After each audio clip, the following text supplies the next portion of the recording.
Sir एक सवाल चूंकि जो बुटोला सर ने पूछा था उससे जुड़ा हुआ सवाल यहाँ पर भी आया है कि चूंकि अभी आपने जो ऑनलाइन फैसिलिटी खोली है कि जो लोग आना चाहते हैं वो ऑनलाइन रजिस्ट्रेशन करें, तो बहुत बड़ी तादाद है, तकरीबन 1.5 लाख के आसपास का फिगर आ रहा था कुछ दिन पहले का।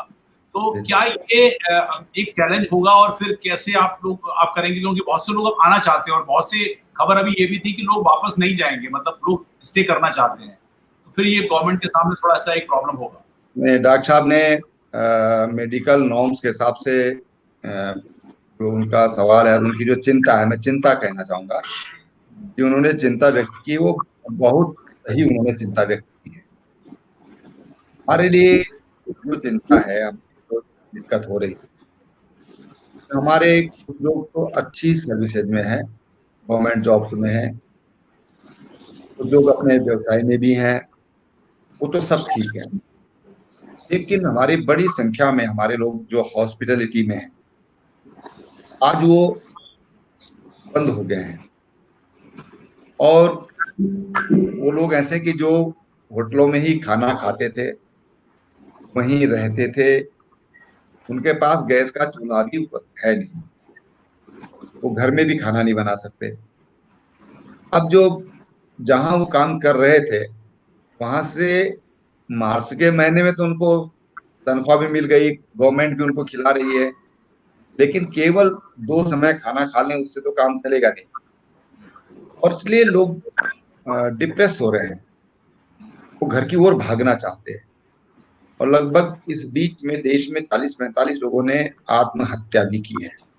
उत्तराखंड में भी 2 ऐसी घटनाएं हुई जब लोगों ने आत्महत्या कर ली।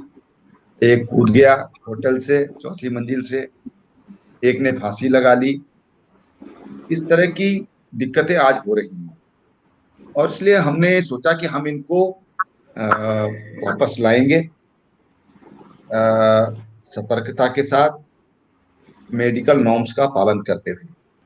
हम यही कोशिश कर रहे हैं कि जितने लोग हम लाएं, उनका ठीक से हम मेडिकल चेकअप करके ही उनको उनके घरों तक भेजें। ये हमारी कोशिश है। और इसी तरह से हल्द्वानी है, ऊधम सिंह नगर है, ऊधम सिंह नगर में भी हमारे पास पर्याप्त व्यवस्थाएं हैं। एक बहुत बड़ा संस्थान है, वहां पर 30,000 लोगों को खाना भी खिलाया जा सकता है। और लेकिन मेडिकल की प्रॉब्लम, बाकी हमने आपको मैं बता दूं कि हमारे राज्य में आईसीयू नहीं थे। आज हमारे 11 जिलों में आईसीयू हो गए हैं, वेंटिलेटर हो गए हैं। और आपको मैं बता दूं, मैं अभी तक ये बात बाहर नहीं बोली है, लेकिन हमें मानकर चलते कि हमारे जो 2-2.25 लाख लोग वापस आएंगे अपने गाँव की तरफ, तो इसमें निश्चित रूप से हमें मानकर चलते हैं कि 25,000 लोग इन्फेक्टेड होंगे। ये हम मानकर चल रहे हैं। हम ये मानकर चलते हैं कि इसमें से 5,000 लोगों को हॉस्पिटलाइज करने की आवश्यकता पड़ सकती है। और हम ये मानकर चलते हैं कि उसमें से 500 लोगों को वेंटिलेटर की भी जरूरत पड़ सकती है। लेकिन हमारी ये तैयारी है कि हमारी अगर आवश्यकता पड़ी तो हम ये कर सकते हैं।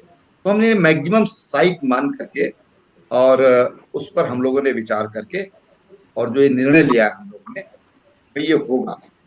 लेकिन हम सड़कों पर अपने लोगों को नहीं छोड़ सकते, नहीं छोड़ सकते।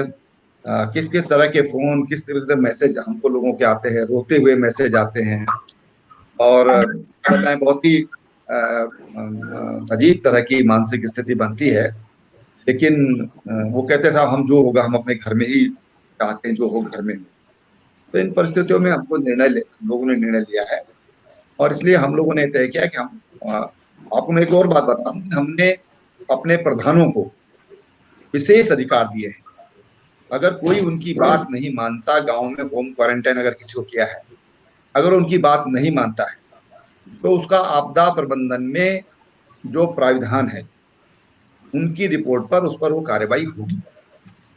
गांव में अगर खाने की व्यवस्था नहीं है, बाई चांस नहीं है, किसी के पास राशन नहीं है, वो खाने की व्यवस्था प्रधान को हमने अधिकार दिया है कि उसका पेमेंट सरकार करेगी। वो उनका खाने की व्यवस्था गांव में करेंगे, जो भी उस पर खर्चा होगा तो राज्य सरकार उसको वहन करेगी। कोई भूखा न सोए। अभी तक उत्तराखंड राज्य में हमारा सौभाग्य है कि हमारे यहाँ कोई भी, चाहे देश के किसी भी हिस्से का कोई होगा, ये नहीं कह सकता कि मैं भूखा सोया। इसलिए हम सबको खाना खिलाते हैं, कोई भूखा न रहे। किसी को औषधियों की जरूरत है तो औषधियां हमको उनको उपलब्ध कराते हैं। ये हमारी कोशिश है। हम देवभूमि के लोग हैं, हमें चाहते हैं कि यहाँ पर कोई तकलीफ से न रहे। राज्य सरकार से जो भी मदद हो सकती है वो मदद हम पहुंचा रहे हैं।